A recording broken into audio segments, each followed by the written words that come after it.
la parole.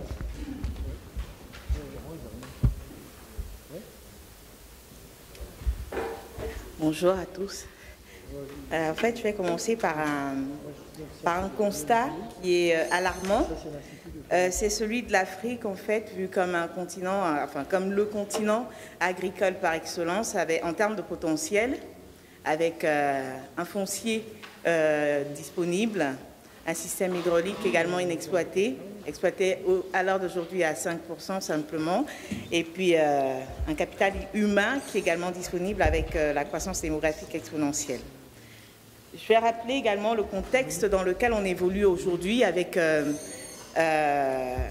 justement des enjeux liés à une croissance démographique qui est non seulement exponentielle au niveau de l'Afrique, mais aussi au niveau mondial, et qui entraîne en fait un réel souci en termes de sécurité alimentaire pour les populations africaines et en termes en ce qui concerne la problématique du chômage, notamment le chômage des jeunes, l'agriculture peut être également vue comme une alternative en matière de solutions structurelles. On est également dans un contexte d'épuisement des ressources au niveau mondial, ce qui entraîne une baisse considérable de l'offre alimentaire disponible et ce qui fait de l'agriculture, en fait, l'agriculture africaine, une solution à long terme pour tous. Voilà, et on est en fait aussi face à une agriculture africaine qui aujourd'hui représente la voie royale pour le développement de l'Afrique en termes économiques, en termes de lutte contre du moins au niveau de la lutte contre la pauvreté et la misère et au niveau de divers enjeux. Alors je vais introduire mon propos également par quelques citations qui peuvent nous éclairer sur la question. On a le philosophe grec qui a affirmé, et c'est d'autant plus vrai aujourd'hui, que l'agriculture, c'est réellement la mère de tous les arts. Donc, lorsqu'elle est bien menée, tous les autres arts prospèrent, et lorsqu'elle décline, tous les autres arts déclinent également sur terre comme sur mer. En tout cas, là, vous avez un certain nombre de citations qui peuvent vous rappeler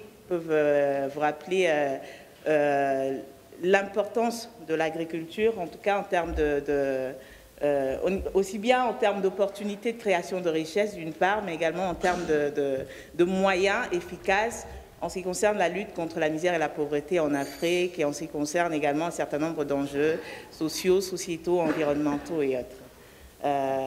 Pour la petite, juste pour information, vous pourrez avoir cette présentation-là par mail à la fin de la séance en mettant votre adresse sur un formulaire qui vous sera transmis. Donc, Kandé Yunkela a également rappelé que l'agriculture, c'est la voie royale aujourd'hui pour l'Afrique en termes de développement. Moi, j'ai juste essayé d'insister en fait sur l'agriculture comme moyen de création de richesse d'une part, c'est ce qui nous a motivés parce qu'en fait, Afrique Grenier du Monde, c'est une initiative qui est portée par un collectif de cadres et d'entrepreneurs africains soucieux d'œuvrer en fait pour une agriculture africaine forte, efficace, respectueuse de l'environnement et répondant à divers enjeux, comme je le disais tout à l'heure, au niveau économique, en termes de création de richesse, mais également au niveau social, sociétal, environnemental. Alors, je vais rappeler le contexte actuel de l'agriculture africaine, mais avant, je vais quand même faire une petite précision. Je vais parler d'agriculture africaine, sachant que l'agriculture camerounaise aujourd'hui s'inscrit à peu près dans le même schéma. Voilà. Donc, on est quand même dans un contexte marqué par un désinvestissement global de ce secteur-là, un désinvestissement de nos États.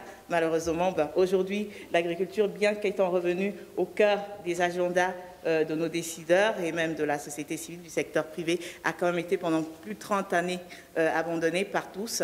Donc les États, d'une part, avec l'application non voulue, mais application quand même des fameux plans d'ajustement structurel, entre autres, mais également les entrepreneurs qui ont préféré en fait se tourner vers des branches beaucoup plus porteuses que celles de l'agriculture. La communauté internationale aussi avec une aide, du moins avec l'aide allouée à l'agriculture qui a fortement chuté. Et enfin, les petits producteurs eux-mêmes qui n'arrivent pas à suivre les contraintes imposées par l'agro-business qui casse littéralement, comment dirais-je, qui impose en tout cas des coûts de production relativement bas par rapport à ce qu'on pourrait avoir au niveau de l'Afrique, mais également au niveau de la paysannerie européenne, il faut le dire, c'est le même combat. Donc face à ces facteurs-là, il faut agir. Il faut agir parce que, comme je le disais, on est quand même dans un contexte aujourd'hui qui ne nous laisse pas le choix. On est face à, comment dirais-je, une équation aujourd'hui qui est l'affaire de tous et qui fait de l'agriculture africaine un bien public mondial, comme l'a dit l'un des experts en la matière. Alors, urgence quant à la nécessité d'assurer la sécurité alimentaire de nos populations, urgence également quant à la nécessité de répondre à un certain nombre d'enjeux. Je parlais tout à l'heure de la problématique du chômage, mais ce n'est pas simplement pour les jeunes, c'est également pour la femme en général, pour la femme rurale. Urgence quant au bien-être même de nos populations, avec la nécessité d'assurer quand même un certain, comment dirais-je, un cadre agréable pour 75% de la population africaine qui vit en zone rurale. Urgence également en matière de développement même de nos États. Quand on sait qu'aujourd'hui, si je prends un pays comme le Cameroun, on a plus de 90% des denrées alimentaires consommées qui sont exportées. Et c'est un phénomène, c'est un facteur en fait qui déséquilibre considérablement notre balance commerciale et qui ne nous donne pas le choix en termes de développement, enfin qui ne nous laisse aucune alternative.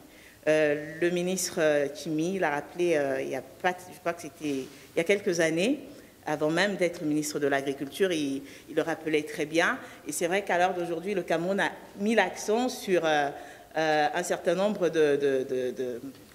un certain nombre de sujets qui se rapportent en fait à une relance effective de l'agriculture dans ce pays-là. On a parlé d'agriculture de seconde génération, mais bon, je pense que voilà, on peut avoir des discussions là-dessus. Il y a quand même encore un certain nombre de choses à prendre en œuvre, enfin, du moins à prendre en compte. Je vais également souligner enfin, bref, je fais tout n'importe quoi. Je vais vous parler. Alors, je vais essayer d'insister en fait sur les conditions de la révolution, enfin, la révolution agricole en Afrique.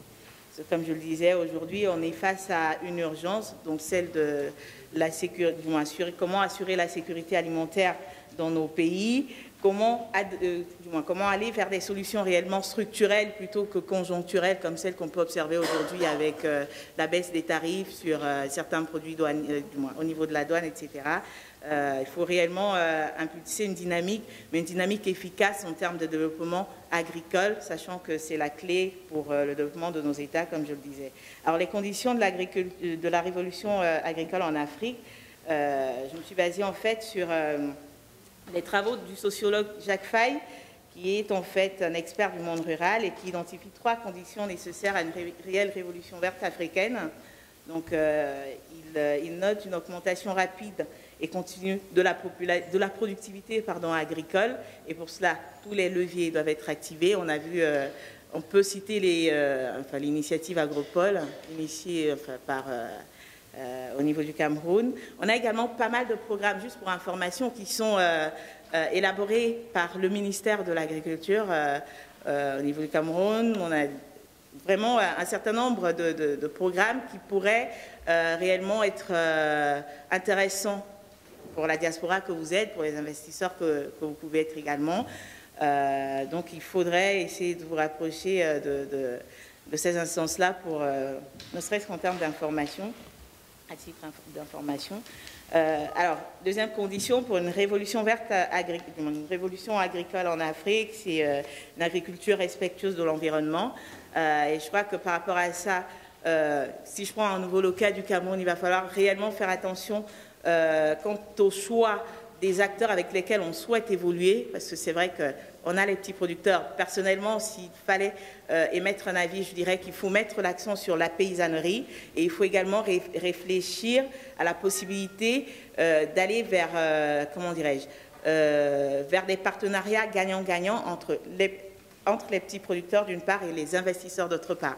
Alors qu'aujourd'hui, on assiste malheureusement à un phénomène d'accaparement des terres. Donc on a des États souverains et de grands groupes qui viennent non seulement au Cameroun, mais également partout ailleurs en Afrique qui achètent de grandes étendues de terre, qui cultivent, mais pour assurer la souveraineté alimentaire de leurs États à eux. Et malheureusement, ceci se fait au détriment de nos populations, ceci se fait au détriment même de nos pays qui ne peuvent prétendre, en tout cas à ce niveau-là, qui ne peuvent pas prétendre à une quelconque croissance économique.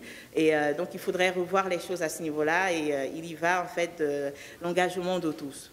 Il s'agit de travailler main dans la main pour voir comment réellement mettre les choses en place, parce que c'est un combat de longue haleine. Et enfin, troisième condition, donc une révolution énergétique avec de nouvelles méthodes de fertilisation des sols, entre autres. Donc ça, c'est du domaine des experts, hein, je ne vais pas insister là-dessus. Alors, en réalité, comme je dis dans mon document, divers paramètres font qu'aujourd'hui, nous n'avons pas d'autre choix que d'entreprendre cette révolution verte africaine.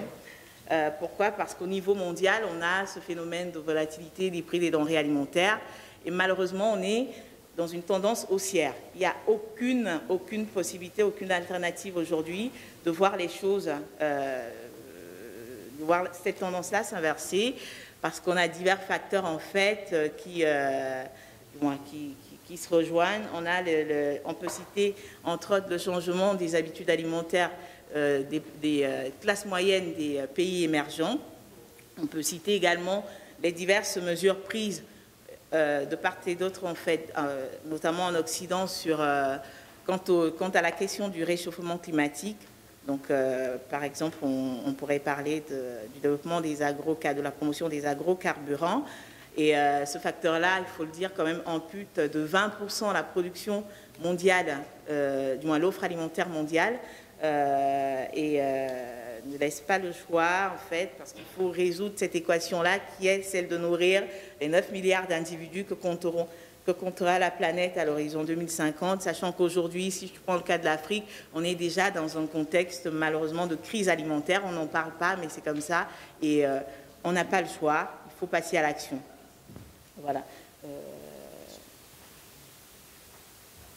Je vais finir, en fait, par une brève présentation de l'initiative AGM, qui est en fait un acte militant, sachant que moi je suis entrepreneur à la base, je suis ingénieur en informatique, et du fait d'être en contact permanent, notamment avec les populations des zones rurales en Afrique, j'ai pu prendre, j'ai pu palper cette misère-là, cette pauvreté, et je me suis engagée avec justement ce collectif de cadres et d'entrepreneurs. Et aujourd'hui, on a monté cet outil-là, qui est un outil de promotion de l'entrepreneuriat agricole en Afrique subsaharienne, parce que c'est aujourd'hui, l'agriculture représente un réel moyen en termes de création de richesse. Mais l'initiative AGM, c'est également un outil de sensibilisation et d'accompagnement pour les entrepreneurs, toutes tendances confondues, africains et non africains. Donc notre stratégie, on la déroule en fait à partir d'un dispositif opérationnel dénommé ISAP, donc information, sensibilisation, information quant aux enjeux de l'agriculture africaine en termes économiques, politiques même. Politique, pourquoi? Je vais insister là-dessus. Parce qu'on a eu, par exemple, en 2008, les fameuses émeutes contre la faim. On connaît les conséquences aujourd'hui. Et c'est vrai qu'une population qui a faim, c'est quand même un facteur peut déstabiliser un État. Et c'est quelque chose qui devrait être pris en compte par nos gouvernants, par nos décideurs, et voilà, enjeux environnementaux aussi, sociaux, sociétaux. Donc, outils de sensibilisation et d'accompagnement. Et enfin, une initiative, en fait, souhaitant mener une action de plaidoyer pour l'émergence d'une agriculture africaine nourricière du monde. Pourquoi? Parce que l'Afrique est réellement ce continent agricole par excellence. On a 60% de terres agricoles, de terres arables disponibles en Afrique. 60%, du moins. Vraiment, ça, il faut le savoir. C'est 60% pour l'Afrique à elle seule. Et paradoxalement à ça, l'Afrique reste le seul continent importateur net de denrées alimentaires. Donc il faut savoir qu'aujourd'hui, malheureusement, cette question-là ne peut pas être laissée uniquement aux petits producteurs. Ce n'est pas le petit producteur, ce n'est pas le petit paysan qui aura la compétence et la capacité nécessaire pour mettre sur pied l'entreprise à forte valeur ajoutée capable de répondre aux divers enjeux relatifs à cette question-là. C'est vous. C'est à vous de passer à l'action, quelles que soient vos compétences, quel que soit votre domaine d'activité. Quand on parle d'agriculture, malheureusement, nous sommes encore nombreux à penser qu'il s'agit tout simplement du volet production. Mais l'agriculture aujourd'hui devrait être réellement vue dans son ensemble. C'est toute une chaîne de valeur. C'est la chaîne de valeur agricole, sur laquelle vous pouvez trouver des activités effectivement rattachées à la production alimentaire, mais également rattachées à la logistique, à la transformation, à... Je pourrais citer quoi d'autre ? Donc logistique, transformation, enfin vraiment même à l'information, parce que vous avez un certain nombre d'acteurs aujourd'hui qui souhaitent investir dans ce domaine-là, mais qui n'ont pas accès à l'information. Et malheureusement aujourd'hui on ne peut plus tout attendre de nos États. C'est à la société civile de se prendre en main, c'est au secteur privé également de saisir cette opportunité que représente l'agriculture en termes de création de richesse. Et comme je le disais, on n'a réellement pas le choix, il faut y aller. Il faut y aller, pourquoi? Parce que voilà, il faut assurer la sécurité alimentaire des nôtres, mais pas seulement, il faut saisir cette chance-là que représente l'agriculture africaine en termes de solutions quant à la donne alimentaire mondiale, parce que si les Africains ne la saisissent pas, d'autres le feront. C'est déjà le cas. Le mouvement, il est déjà enclenché. Sur Internet, vous pouvez voir des chiffres alarmants en ce qui concerne ce phénomène d'accaparement des terres. Donc ça veut dire que les autres n'attendent pas, ils y vont. Donc moi, je passe juste de l'information avec celles et ceux qui souhaitent m'accompagner, enfin qui m'accompagnent en fait dans le cadre de cette initiative-là. Et puis voilà, on essaye. C'est un combat de longue haleine et qui prendra du temps, mais il faut réellement voir les choses, il faut positiver et puis il faut y aller, on n'a pas le choix. Voilà, donc on a un site internet sur lequel vous pouvez trouver toutes ces informations et je me tiens à votre disposition pour toutes les questions que vous pouvez avoir quant à cette question épineuse. Désolée pour... C'est le cœur qui parle.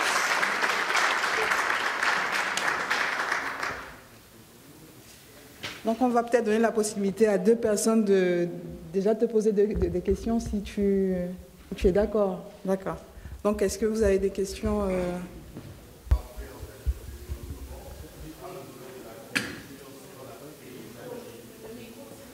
Il faut. Vous avez dit tout à l'heure qu'il faut centrer le développement en agriculture sur la paysannerie. Et quand je regarde en fait la demande sur le marché déjà national, et il y a quelques jours, je lisais sur Internet, il y a des pénuries alimentaires au Cameroun. Pensez-vous réellement que les paysans, en les soutenant, ils pourront en fait satisfaire la demande? La question est épineuse, malheureusement, parce que le problème, en fait, devrait être vu dans sa globalité. C'est-à-dire qu'aujourd'hui, on a des paramètres qui, malheureusement, ne dépendent pas même pas de nos dirigeants, en ce qui concerne le problème de la souveraineté alimentaire de nos États. C'est-à-dire que malgré les efforts des uns et des autres, il faudrait voir les choses réellement au niveau global. On a aujourd'hui les accords de l'OMC, on a également les fameux APE, qui, malgré tous les efforts qu'on peut déployer au niveau de la paysannerie, comme vous dites, mais également au niveau même du secteur privé quant à la question de la sécurité alimentaire de nos populations, on n'y arrive pas parce qu'on a l'agro-business qui arrive à avoir des coûts de production relativement bas et ce sont ces produits-là qu'on retrouve sur nos marchés. À plus de 90%, sont des produits qui viennent de l'extérieur. Et ça, c'est à cause des accords de l'OMC. Donc ça, malheureusement, mais maintenant, c'est vrai que nos dirigeants peuvent prendre des mesures protectionnistes. Vous avez la possibilité de le faire. Il faut mettre en place des politiques sous-régionales en ce qui concerne, ce domaine-là. Ce n'est pas le cas aujourd'hui. Il faut mettre en place des politiques d'incitation à l'entrepreneuriat, mais c'est vrai que ce facteur on a besoin d'un brin de protection en tout cas, un brin de protection, un peu de protectionnisme en fait. Et je sais que malgré les accords de l'OMC, on a quand même la possibilité de le faire en ce qui concerne certains secteurs, mais on n'arrive même pas à le faire. Donc c'est une question de volonté politique. Tout ne dépend pas de la paysannerie malheureusement, mais étant donné qu'on a 75% de la population africaine qui vit en zone rurale, on ne peut pas parler de... Moi je parle à long terme. On ne peut pas envisager une révolution agricole africaine en mettant ces gens-là de côté. Ce n'est pas possible. Maintenant, il faut tout simplement réfléchir à la possibilité de mutualiser les efforts entre nous, qui avons les compétences d'une part, au niveau commercial, marketing, financier, etc., et ces gens-là qui ont quand même une certaine expertise. Voilà, il faut essayer. Oui, vas-y. Oui, vas-y. On sait que le potentiel agricole en Afrique est énorme, vous en parlez, mais le continent, notamment le Cameroun, souffre de beaucoup de limites structurelles qui sont en rapport avec la monnaie, qui sont en rapport avec l'économie, la cherté des intrants, puisque tout n'est pas fabriqué en Afrique. On connaît le combat de Monsanto pour s'installer au Kenya et dans les pays de la Corne de l'Afrique. Vous, comment est-ce que vous envisagez de gérer ces contraintes-là? Ma deuxième question, c'est par rapport à la responsabilité sociétale des entreprises, la RSE, qui devient le leitmotiv de plusieurs entreprises installées en Afrique. On sait que les entreprises minières qui sont au Cameroun aujourd'hui veulent se donner en partie bonne conscience. Et puis je pense que finalement, ce sont, comment est-ce que je dirais ça, les gouvernements s'arrangent pour que les populations bénéficient aussi en partie de l'installation de ces entreprises-là, puisque ces entreprises détruisent l'écosystème. On sait pour le pipeline Tchad-Cameroun, on sait pour les entreprises qui s'installent aujourd'hui pour gérer les grands projets structurants du Cameroun. Comment est-ce que vous comptez bénéficier de cette ligne? C'est quand même une ligne budgétaire qui est ouverte et qui peut vous servir sur le long terme. Merci. La question relative aux contraintes, c'est vrai qu'elle est épineuse. C'est vrai que c'est des lobbies très importants.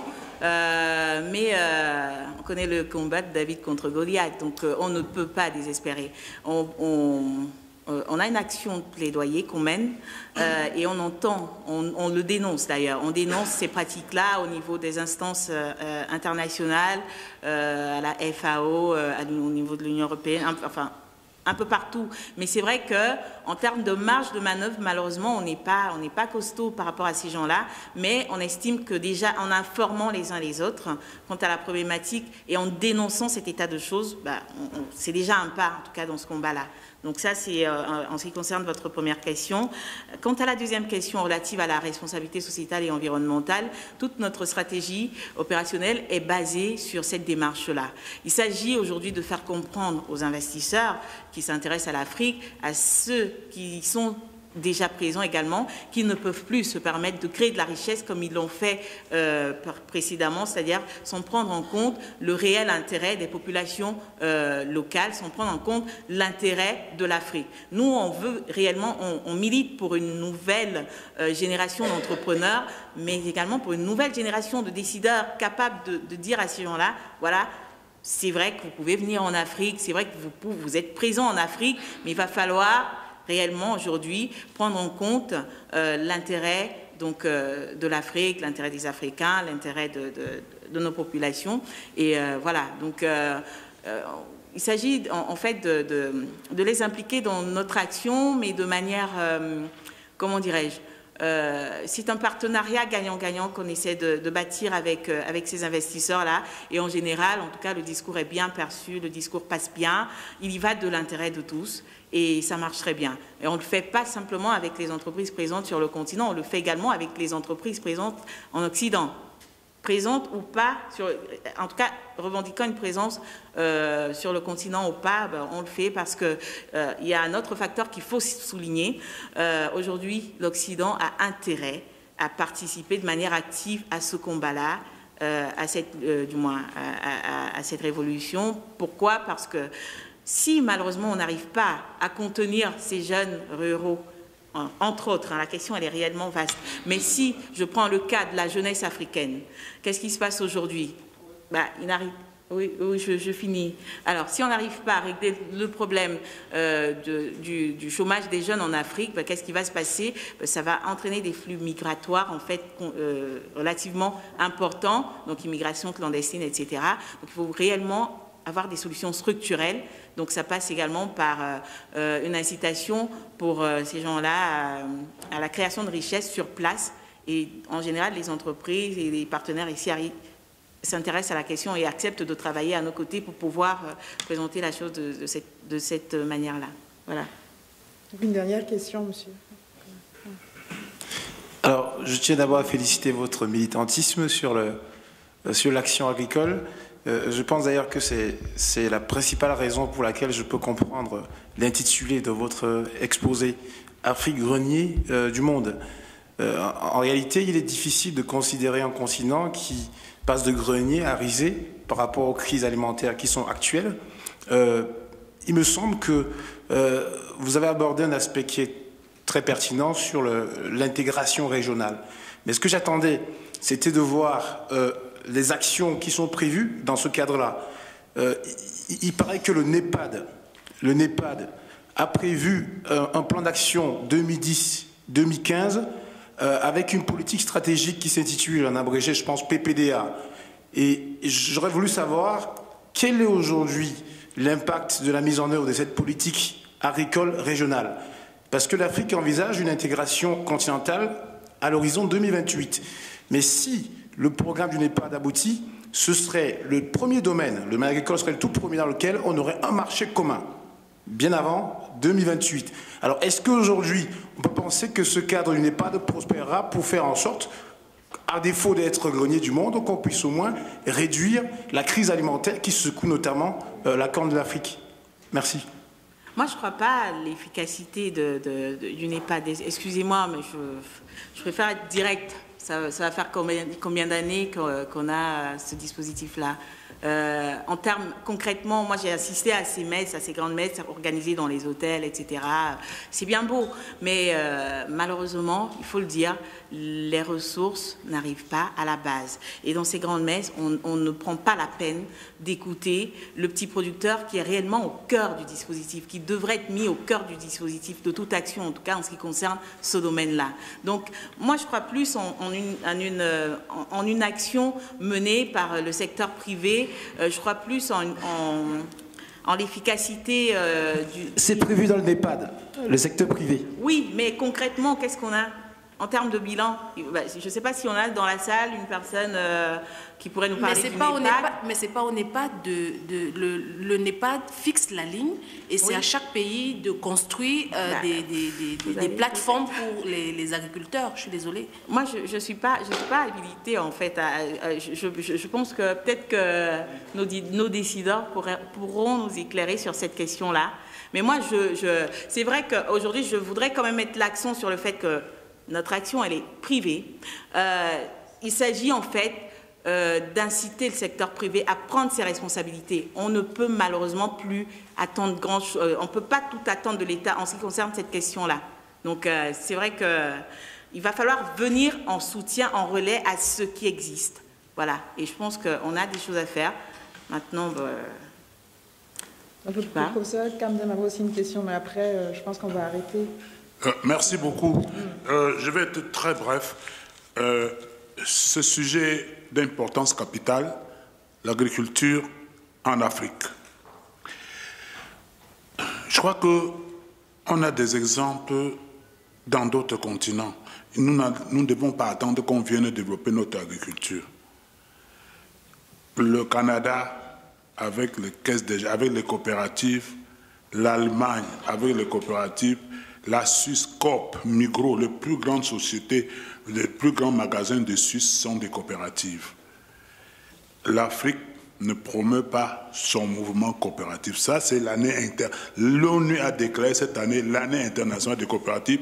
Et je suis surpris que vous ayez, tout en ce que vous avez fait, que vous parlez de l'agriculture en n'utilisant même pas un seul mot de l'organisation de ces petits paysans dont vous parlez, qui pouvaient se mettre en coopérative pour d'abord défendre leurs intérêts et ensuite réunir les petits moyens qui finalement deviendront des grands moyens. Le dernier petit mot, comme le temps presse, c'est sur le NEPAD. Je vous dis personnellement, c'est quand j'ai pris le document de NEPAD, j'ai lu avec beaucoup d'enthousiasme jusqu'au moment où j'ai appris que c'était pour aller chercher de l'argent. Hein, je caricature. Et c'est là où je me suis arrêté et je n'ai plus continué la lecture parce que je pensais qu'il s'agissait d'une façon pour l'Afrique de se prendre en main, parce que nous ne faisons pas d'illusions. Il n'y a pas un seul continent au monde qui s'est développé parce que les autres sont venus les aider. Ça n'existe nulle part. Les Américains sont développés, c'est vrai que c'est des Européens, mais ils sont venus, ils sont faits américains. Ils ont développé leur continent. Les Européens ont développé leur continent. Les Asiatiques l'ont fait. L'Afrique du Sud, les Européens qui sont allés là-bas, ils l'ont développé en se considérant chez eux. Le seul cas où on a vu que de l'extérieur on a développé, c'est Israël, la diaspora israélienne. Et nous formons ici la diaspora. Je crois que c'est là que nous avons à apporter. C'est pour attendre de l'extérieur de l'Afrique, on peut attendre de la diaspora, mais n'attendez pas que les autres viennent avec les investissements. C'est les affaires, c'est le commerce. Merci beaucoup.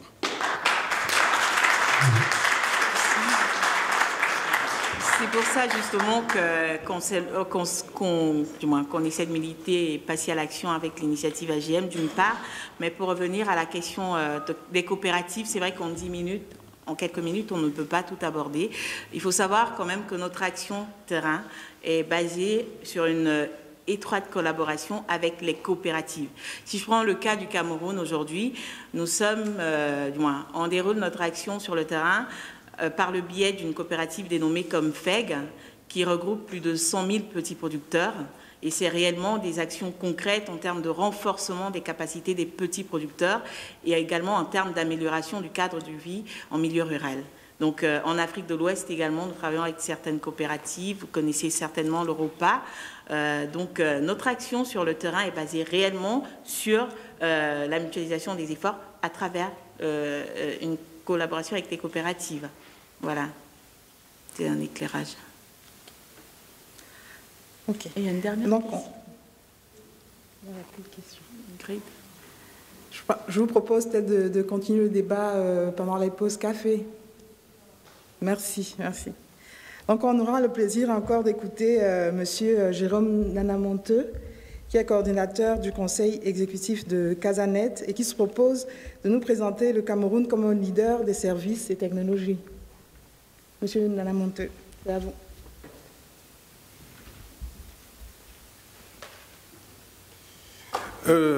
Rebonjour, chers participants. J'espère que je saurai être à la hauteur de cette tâche parce que ce n'est pas toujours aisé de prendre la parole après une intervention si brillante, surtout du genre féminin. Et bon, je vais faire le maximum d'efforts. Voilà. Donc, cette fois-ci, je vais prendre la parole, non pas en tant que responsable du conseil exécutif du Casanet, mais en tant que, qu'est-ce que j'allais dire, voilà un employé de SAP qui veut partager avec les participants. C'est pas ce que je propose, c'est pas la solution à nos problèmes, mais c'est juste, à mon humble avis, une stratégie. Bon, en ce qui concerne ma modeste personne, hormis ma casquette de membre de Casanet, donc en fait je suis ingénieur automaticien à la base et actuellement je travaille comme chef d'équipe et je travaille depuis 13 ans chez SAP à Waldorf. Pour ceux qui connaissent un peu SAP, c'est le SAP en fait pour le commun des mortels en fait. SAP est dans la gestion des entreprises ce que Microsoft est dans la bureautique. Donc pour caricaturer à peu près ce que c'est que SAP. Donc c'est le leader mondial des logiciels de gestion. Et donc voilà. Voilà, merci. En ce qui concerne SAP, comme je l'ai dit d'entrée de jeu, c'est une structure qui a été créée en fait par 4 anciens employés de IBM qui ont décidé de se mettre à leur propre compte. Donc la structure a été créée en 1972.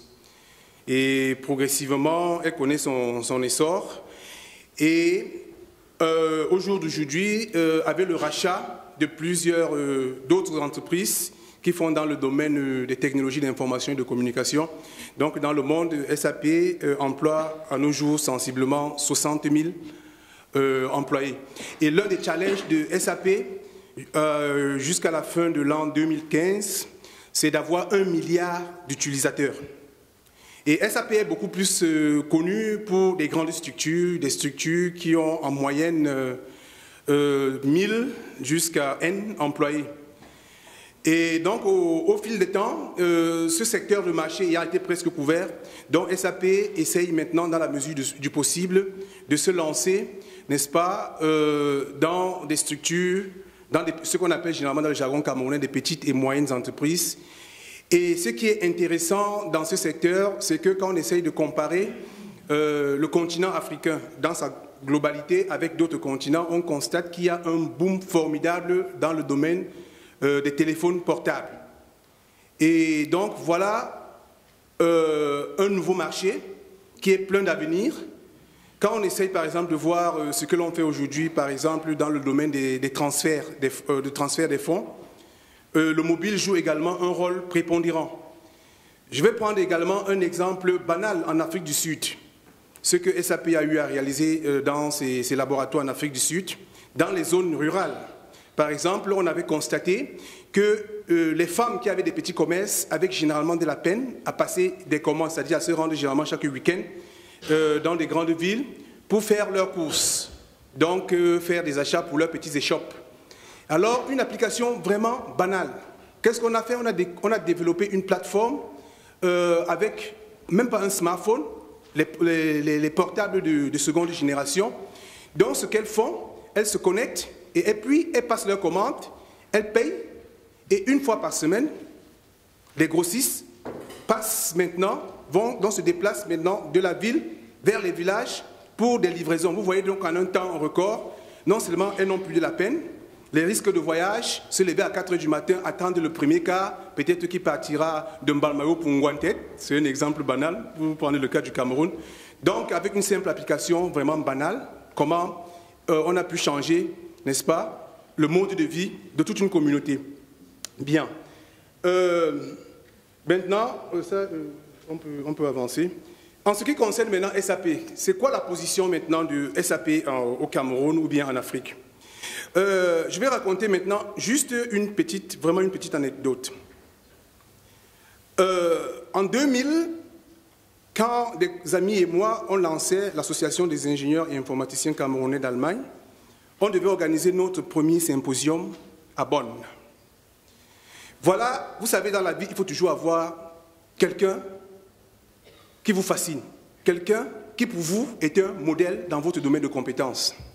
Alors le pari, c'était d'inviter Jacques Bonjao, juste pour la simple raison qu'en parcourant le net, pour nous, c'était ce génie camerounais qui travaillait à Microsoft et qui n'était pas n'importe qui à Microsoft. Donc le challenge en tant que président de cette association que moi je m'étais fait, c'était d'avoir Jacques Bonjao pour illuminer, pour éclairer les jeunes, surtout qu'à cette époque, c'était le boom des TIC.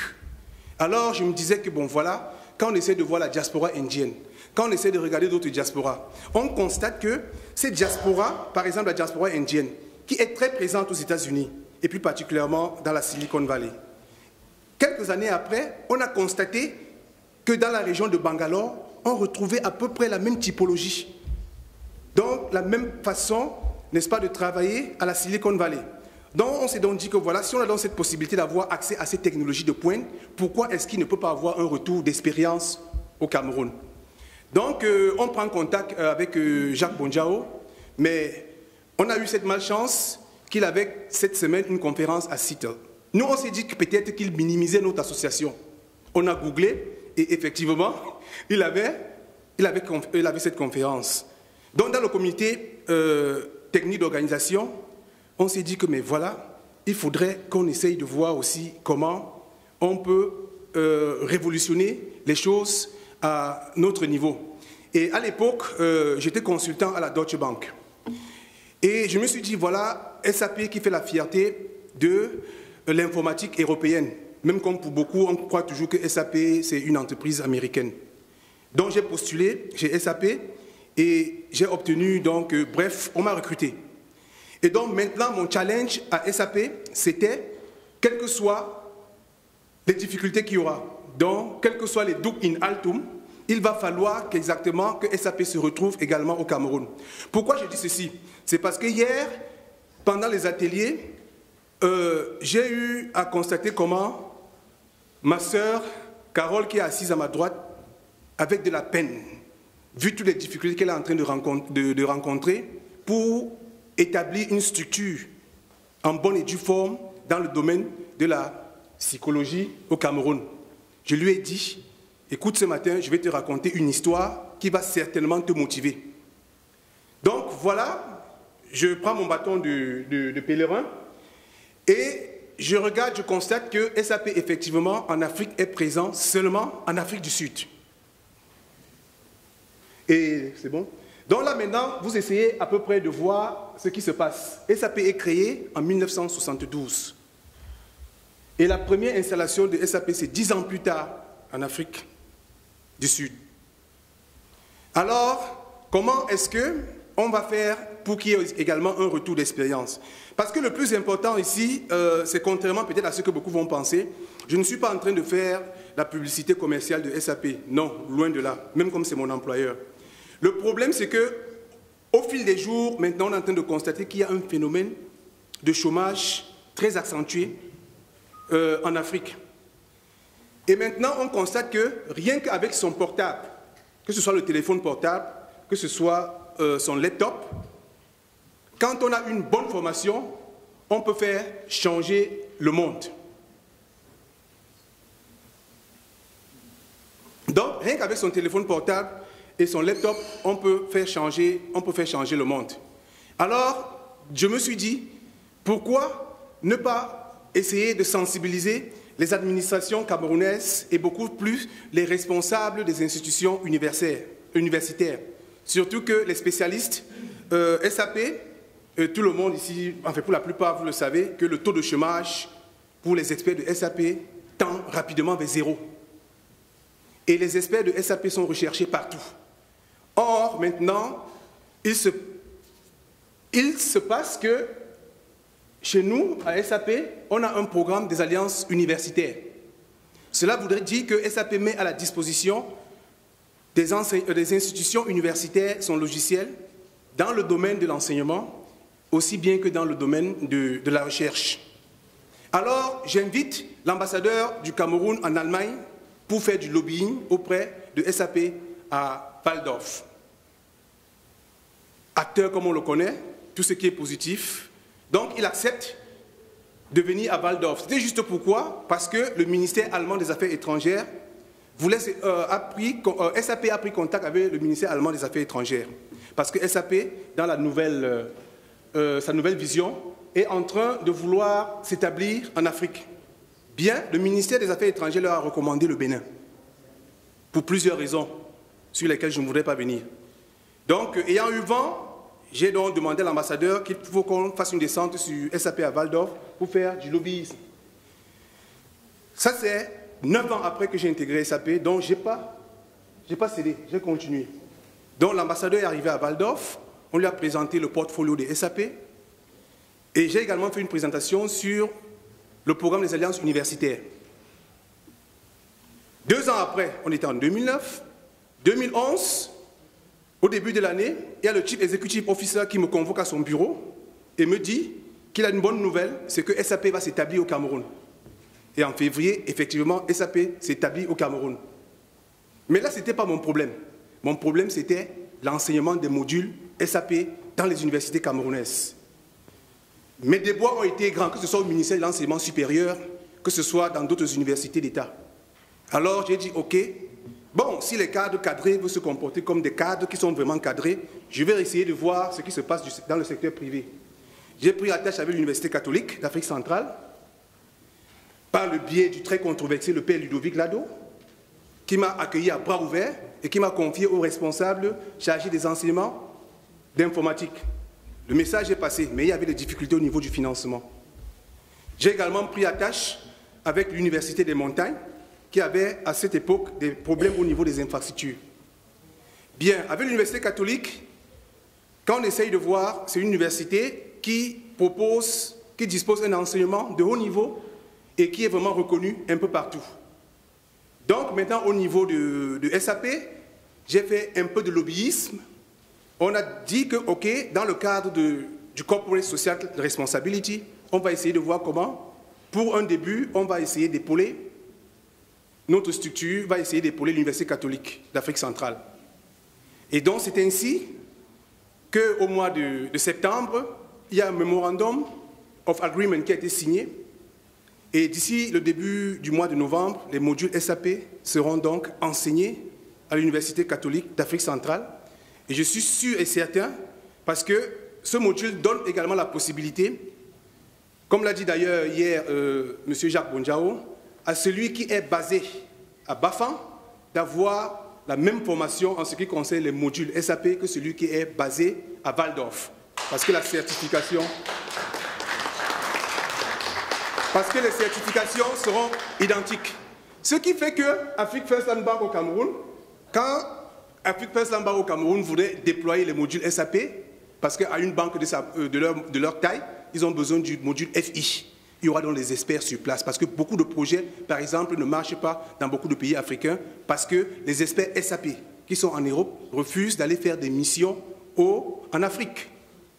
Donc, voilà, comme j'ai dit, à mon niveau, comment un diasporé, malgré tous les problèmes qu'il y a, se dit, OK, il y a des grands frères qui ont fait ci, il y a des grands frères qui ont fait ça, qui sont des modèles pour nous, et qui ont réussi. Pourquoi est-ce que nous, on ne peut pas faire autant? Je profite également de cette occasion pour leur rendre un vibrant hommage, pour leur dire qu'ils nous ont montré le chemin et que nous, on est en train de suivre malgré les difficultés. Et par ailleurs également, je lance aussi un appel à nos cadets de faire comme nous et de faire mieux que nous. À l'heure aujourd'hui où je vous parle, actuellement, il y a plus de 35 Camerounais qui travaillent chez SAP à Waldorf. Et on ne s'est pas arrêté là. Pourquoi est-ce qu'à un moment donné, on a eu un peu la vie un peu facile? C'est juste pour la simple raison qu'une plateforme comme Casanet, comme le DAVOC, nous a également donné la possibilité de présenter les différents projets qui nous tiennent à cœur. Je suis sûr et certain que sans Casanet, sans le DAVOC, j'aurais eu la vie encore plus compliquée. Juste pour la simple raison que pendant le DAVOC 2010 que nous avons tenu à Bonn, et donc notre modèle informatique de l'époque a finalement eu du temps de nous assister, Jacques Bonjao, et qui était connu par mon Chief Executive Officer que nous avons fait inviter et qui a accepté d'être à DAVOC, nous a dit que c'est des sommités qu'il connaissait. Le docteur Séverin Keze également.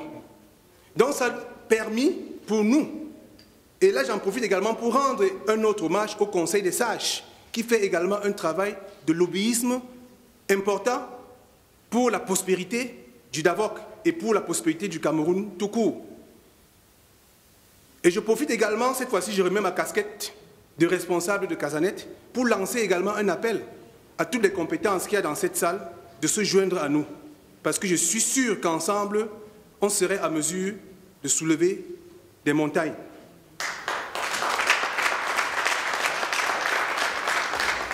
Donc, comme je l'ai dit, et là je vais essayer certainement de conclure, comme je l'ai dit d'entrée de jeu, c'est quoi le bénéfice